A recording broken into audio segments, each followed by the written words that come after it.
والذین عملوا السیئات ثم تابوا من بعدها وآمنوا ان ربک من بعدها لغفور رحیم۔ صدق اللہ مولانا العظیم۔ بے شک وہ لوگ جنہوں نے بنایا تھا بچھڑے کو معبود، ابھی ان قریب ہی پہنچے گا ان کو غضب ان کے رب کا اور ذلت و رسوائی دنیا کی زندگی میں، اور ایسے ہی سزا دیتے ہیں ہم بہتان باندھنے والوں کو۔ اور وہ لوگ جنہوں نے عمل کیے برے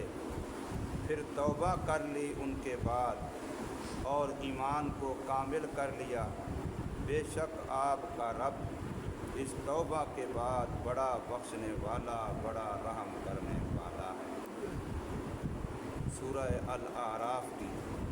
آیت نمبر 152 اور 153، یہ دو آپ حضرات کے سامنے پڑھی اور ترجمہ کیا ہے۔ ان دونوں میں سامری کے کہنے پر جو یہودی لوگ سونے چاندی کے بنائے ہوئے بچھڑے کی پوجا پاٹ میں لگ گئے تھے، ان کی سزا کا بیان ہے۔ موسیٰ علیہ السلام کوہ طور پہ اعتکاف کی حالت میں اللہ تعالیٰ سے کتاب لینے کے لیے گئے ہوئے ہیں، اور سامری نے پیچھے قوم کو فتنے میں ڈال دیا، جس کی وجہ سے اکثر لوگ اس کے فتنے کا شکار ہو گئے، شرک میں پڑ گئے، اپنے ہاتھ سے بنائے ہوئے اس بچھڑے کی آواز پر فریفتہ ہو گئے اور الیاذ باللہ اسے خدا مان لیا۔ موسیٰ علیہ السلام واپس تشریف لائے، اللہ کی حب اور محبت کا غصہ تھا، قوم سے بھی اس کا اظہار کیا، اپنے بھائی سے بھی اس کا اظہار کیا، اور سامری کے لیے بد دعا بھی کی، اور اس کے بچھڑے کو نشان عبرت بھی بنایا۔ اس کے بعد موسیٰ علیہ السلام اللہ تبارک و تعالی کی طرف متوجہ ہوئے، اور ان مشرکین جو گو سالہ وہ بچھڑے کی پوجا پاٹ میں لگ گئے تھے، ان کی سزا کے بارے میں، ان کے حکم کے بارے میں پوچھا کہ اب ان کا کیا کرنا ہے۔ تو قرآن مجید میں کئی جگہ پر اللہ نے فرمایا کہ ان کے لیے نجات کا، یعنی آخرت کی نجات کا ایک ہی طریقہ ہے، اور وہ ہے توبہ۔ اور توبہ کا طریقہ ان کے لیے یہ مقرر ہوا کہ جن لوگوں نے بچھڑے کی پوجا کی، وہ اپنے آپ کو اپنے اس فعل پر نادم ہو کر کے ہمارے سامنے پیش کریں، اور جن لوگوں نے بچھڑے کی پوجا نہیں کی، توحید پر قائم رہے، ڈٹے رہے، پکے رہے، وہ لوگ ان کو قتل کریں۔ دنیا کی زندگی تو ان کی ختم ہو جائے گی، دنیا سے تو قتل ہو جائیں گے، مارے جائیں گے، لیکن اپنی آخرت بچا لیں۔ اس سے اشارہ کرنا تھا کہ یہ جان اللہ نے دی ہی آخرت بنانے کے لیے، یہ جسم اللہ نے دیا ہی آخرت بنانے کے لیے۔ اگر بندہ جسم کی خواہشات، جسم کے تقاضے، جسم کی چاہتیں، جسم کی ضرورتیں، ان کو پورا کرنے میں ایسا لگتا اور مصروف ہوتا ہے کہ آخرت کا نقصان ہے، یہ بندہ پاگل ہے، یہ مجنون ہے۔ یہ ایسے ہے کہ مقصود تو پنجرہ اپنا پرندہ تھا، اور یہ پنجرے کی زیب و زینت میں لگا رہا، پنجرہ اس پر تیل مالش کرتا رہا، اس پر پھول بوٹے بناتا رہا، اس پر جھالر لگاتا رہا، اور اندر کا جو پرندہ تھا نہ اس کو کھلایا نہ پلایا، وہ بھوک سے مر گیا، پیاس سے مر گیا۔ تو جیسے اس کو کوئی عقل مند نہیں کہے گا، بالکل یہی حال اس بندے کا ہوگا جو جسم کے لیے تو مختلف قسم کی صفائی کے طریقے بھی جانتا ہے، اس پر پیسے بھی بڑے شوق سے خرچ کرتا ہے،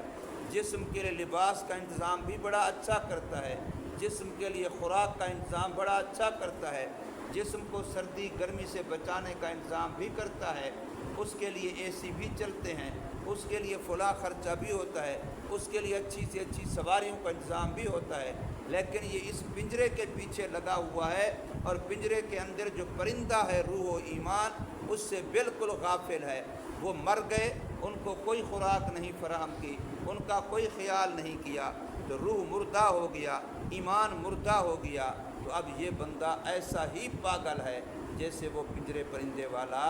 پاگل ہے۔ اس لیے کہ مقصود اصل آخرت ہے، انسان آخرت کی مخلوق ہے، آخرت کے لیے پیدا ہوا ہے۔ اس لیے فرمایا کہ ان کی توبہ کا طریقہ یہ ہے کہ یہ لوگ جو گو کی پرستی میں، اس گائے بچھڑے کی پوجا پاٹ میں لگے تھے، یہ اپنے آپ کو پیش کریں کہ جی ٹھیک ہے ہمیں پاک ہونا ہے۔ جیسے صحابہ کرام میں اس کے بعد اللہ والوں میں کتنے واقعات ہیں، غلطی ہو گئی کوئی دیکھنے والا نہیں ہے، کسی کو پتہ نہیں ہے، لیکن خود اپنے آپ کو پیش کیا کہ مجھے پاک کیا جائے، میں اپنا معاملہ دنیا میں پاک صاف کرنا چاہتا ہوں، میں اللہ کے سامنے اس حال میں نہیں جانا چاہتا کہ اللہ مجھ سے ناراض ہو،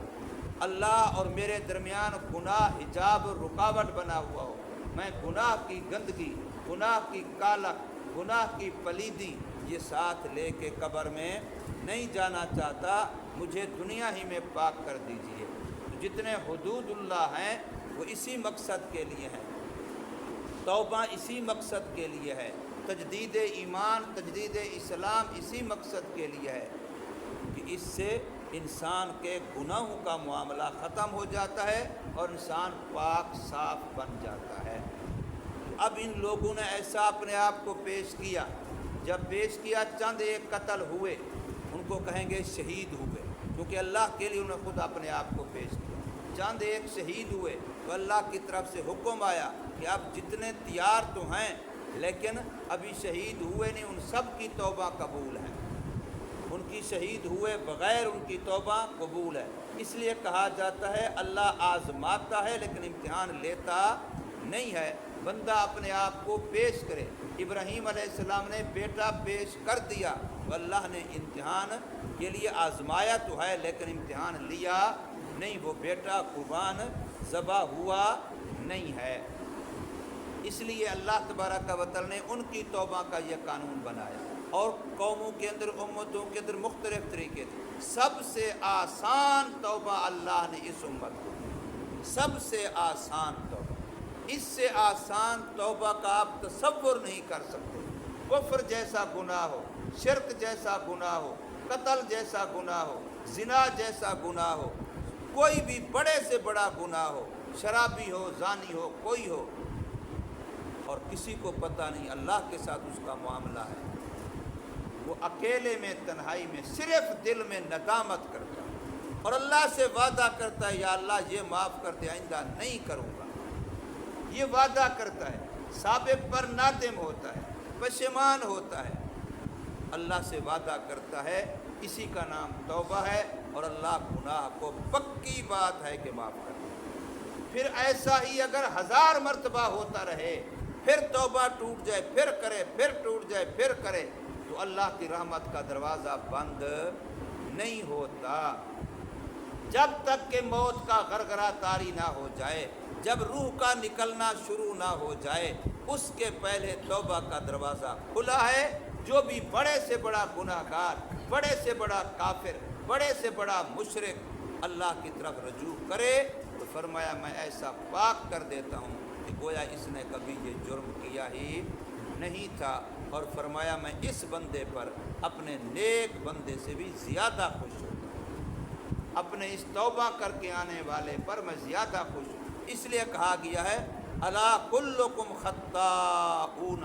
سن لو تم سارے کے سارے خطا کار ہو، وخیر الخطائین التوابون، گناہ گاروں خطا کاروں میں سے وہ لوگ بڑے بہترین ہیں جو توبہ کر رہے ہیں۔ اب گناہ گاروں کو بہترین کہا جا رہا ہے، خیر الخطائین، سب سے بہترین وہ لوگ بن گئے، وہ بڑے خطا کار تھے لیکن توبہ کی تو سب سے بہترین ہو گئے۔ تو اس لیے ان کو پیش کیا گیا، انہوں نے اپنے آپ کو پیش کیا، ان کی توبہ اللہ نے قبول فرما لی، اور اگر جنہوں نے توبہ پیش نہیں کیا، جیسے سامری تھا وہ اڑے رہے، اس کے ساتھ کچھ لوگ اور بھی تھے کہ ہم توبہ نہیں کرتے، ہم قتل نہیں ہوتے، اڑے رہے، تو پھر اللہ نے ان پر دو چیزیں مسلط کی دنیا میں، ایک غضب خداوندی اور ایک ذلت خداوندی۔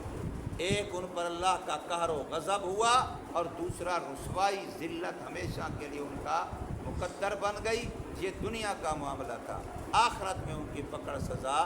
الگ ہوگی۔ تو اس کو فرمایا ان الذین اتخذوا العجل،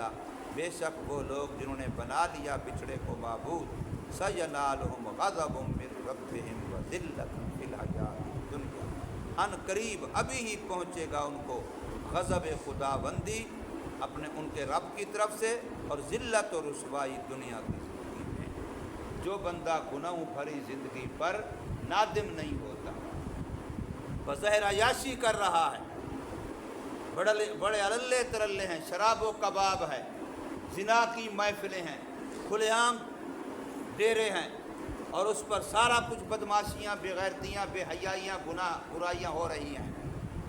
ایسی جگہوں پر بظاہر تو وہ سمجھتے ہیں کہ شان و شوکت ہے، لیکن اللہ کا قرآن یہ کہہ رہا ہے ان پر خدا کا غضب بھی ہے اور خدا کی طرف سے ذلت بھی۔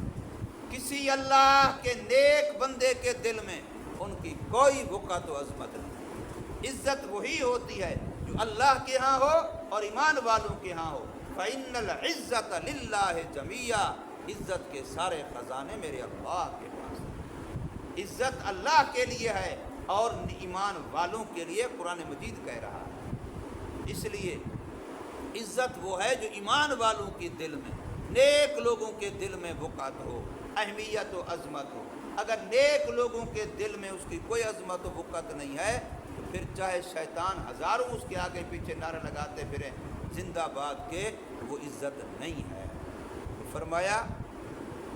اللہ تعالیٰ کا غضب ان کو پہنچے گا اور ذلت و رسوائی ان کا مقدر بنے گی دنیا کی زندگی میں۔ پھر فرمایا جیسے یہ لوگ انہوں نے اپنے ہاتھوں سے، اپنی سوچ سے ایک بچھڑا بنایا، پھر اس کی پوجا پاٹ شروع کی، اس کو خدائی اختیارات دیے، خدائی منصب دیے، جیسے یہ سارا کچھ منسوب کرتے رہے اللہ کی طرف کہ یہ خدا ہے، یہ خدا کی طرف سے ہم کر رہے ہیں، حالانکہ ایسی کوئی بات نہیں تھی، یہ افتراء تھا، بہتان تھا اللہ تعالیٰ پر۔ یاد رکھیے جو بندہ بھی کوئی ایسی بات جو دین میں نہ ہو، شریعت میں نہ ہو، قرآن میں نہ ہو، حدیث میں نہ ہو، اللہ نبی کے فرمان میں نہ ہو، اور اس کو وہ دین بنا کے لوگوں کو کہے کہ یہ بھی شریعت ہے، یہ بھی ثواب کا کام ہے، جو بھی کرنا چاہیے، یہ بندہ بھی اللہ پر بہتان باندھتا ہے۔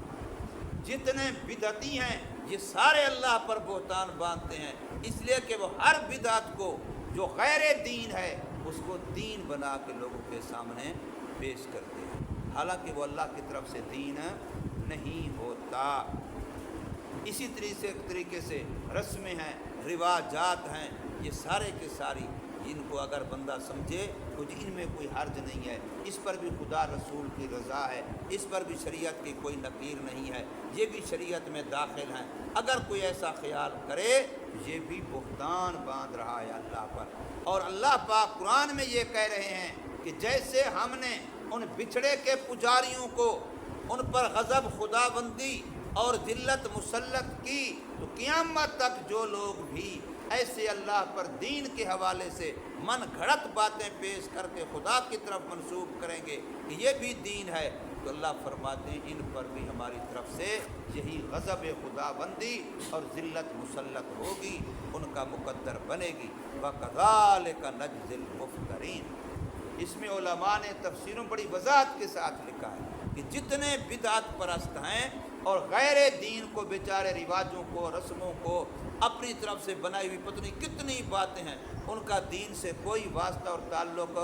نہیں ہے۔ صحابہ کرام کے دور میں، تابعین کے دور میں، تبع تابعین کے دور میں، ائمہ مجتہدین کے دور میں، محدثین و مفسرین کے دور میں ان کا نام و نشان بھی نہیں تھا، بعد میں بناتے گئے اور بناتے جا رہے ہیں۔ بدعت اور سنت کا ایک فرق یہی ہوتا ہے کہ سنت پوری دنیا میں ایک جیسی ہو، جو یہاں سنت ہے، وضو کی سنت ہے، نماز کی سنت ہے، سونے کی سنت ہے، کھانے کی سنت ہے، جو یہاں ہے پوری کائنات میں ایک جیسی ہے، امیر و غریبوں کے لیے ایک جیسی ہے۔ اور بدعت علاقوں میں اور ہوگی، اس علاقے میں اور، اس علاقے میں اور، اس علاقے میں اور، کسی قوم میں اور، کسی قوم میں اور۔ یہ بدعت اور سنت کا فرق ہے۔ بدعت گرگٹ کی طرح رنگ بدلتی رہتی ہے۔ تو فرمایا وَكَذَلِكَ نَجْزِي الْمُفْتَرِينَ، اور ایسے ہی سزا دیتے ہم اللہ پر بہتان باندھنے والوں کو، جو دین میں کمی بیشیاں کر کے اس کو اللہ کی طرف منسوب کرتے ہیں، غیر دین کو دین بتلاتے ہیں، جس کی جو بات اللہ رسول نے نہیں فرمائی ان کو بھی اللہ رسول کے کھاتے میں، جیسے آج کل ہر اچھی بات کے لیے قول علی ہے، قول علی ہے، حالانکہ کوئی ایسی بات نہ کسی حدیث میں ہے، نہ سند ہے، نہ کوئی بات ہے، بس جو بھی بات منہ سے لکھی کہیں نکال دی وہ قول علی ہے۔ یہ بہتان بنتا ہے۔ میرے آقا نے فرمایا کہ جو بندہ میرے بارے میں ایسی بات کہے جو میں نے نہیں کہی، فَلْيَتَبَوَّأْ مَقْعَدَهُ مِنَ النَّارِ، یہ اپنا ٹھکانہ جہنم میں سمجھے کہ اس نے میری طرف ایسی بات منسوب کی جو میں نے کہی فرمائی نہیں ہے۔ وَالَّذِينَ عَمِلُوا السَّيِّئَاتِ، آگے فرمایا تم جتنے گناہ لے کے آؤ لیکن توبہ کر لو تو میری رحمت ان کو ایسے مٹا دے گی کہ گویا ان کا نام و نشان بھی نہیں رہے گا۔ والذین عملوا السیئات، وہ لوگ جو عمل کرتے ہیں برے، ثم تابوا من بعدها، پھر گناہوں کے بعد توبہ کر لیتے ہیں، وآمنوا، اور ایمان پر پکے ہو جاتے ہیں، ان ربک من بعدها، بے شک آپ کا رب اس توبہ کے بعد لغفور، بڑا بخشنے والا ہے، رحیم، بڑا رحم کرنے والا ہے۔ جب توبہ سے اللہ گناہ معاف کرتا ہے تو رحمت تو پہلے بہانے ڈھونڈ رہی تھی، رحمت کا دریا تو پہلے بہہ رہا تھا، اس کے سامنے لٹھ بن گئی تھی، رکاوٹ بن گئی تھی میرے گناہوں کی۔ جب توبہ سے گناہ والی لٹھ رکاوٹ ہٹی تو پھر رحمت بندے پر آ جاتی ہے۔ اس لیے توبہ کے دو فائدے ہوتے ہیں، ایک گناہ کا معاف ہونا اور ایک اللہ کی رحمت کا حقدار بن جانا۔ اللہ تبارک و تعالی ہمیں بھی سمجھ نصیب فرمائے، عمل